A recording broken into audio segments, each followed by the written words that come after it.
ভেনেজুয়েলার নেতা নিকোলাস মাদুরোকে অপহরণের মিশনে এক মুহূর্তেই কারাকাসের আকাশ প্রতিরক্ষা ব্যবস্থা অচল করে দিয়েছিল আমেরিকা। ফলে ভেনেজুয়েলার প্রাণকেন্দ্রে ঢুকে যা ইচ্ছা তাই করতে পেরেছে মার্কিন বাহিনী। কিন্তু ইরানকে ভেনেজুয়েলা ভাবলে বড় ভুল করবেন মার্কিন প্রেসিডেন্ট। গত কয়েক বছরে ইরান নিজেকে এমন এক পর্যায়ে নিয়ে গেছে যেখানে তাদের আকাশসীমা ভেদ করা যে কোনো শক্তির জন্যেই একটি বড় চ্যালেঞ্জ। ইরান তাদের আকাশ প্রতিরক্ষা ব্যবস্থাকে স্তরে স্তরে সাজিয়ে গড়ে তুলেছে এক অভেদ্য দুর্গ। সেখানে হামলা চালানো মানেই হবে বিশাল এক ভেমরুলের চাকে ঢিল ছোড়া। আমেরিকা বা ইসরায়েলের কোনো যুদ্ধবিমান বা মিসাইলকে ইরানের ভেতর ঢুকতে হলে কয়েক ধাপের আক্রমণ পার হতে হবে। এক্ষেত্রে প্রথমেই বাধা হতে পারে S-400। এটি রাশিয়ার তৈরি বিশ্বের অন্যতম সেরা আকাশ প্রতিরক্ষা ব্যবস্থা।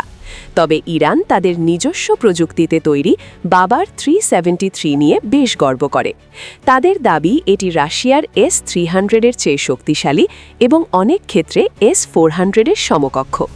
এটি 300 কিলোমিটার দূরের লক্ষ্যবস্তু শনাক্ত করে আঘাত হানতে পারে। শত্রুদের জন্য জম হতে পারে পানসির S-1 এবং HQ-9। রাশিয়ান পানসির S-1 হল ইরানের জন্য ক্লোজিং সিকিউরিটি। এটি একই সাথে রাডার এবং শক্তিশালী কামানের কম্বিনেশন, যা ক্রুজ মিসাইল বা ড্রোন ধ্বংস করতে ওস্তাদ।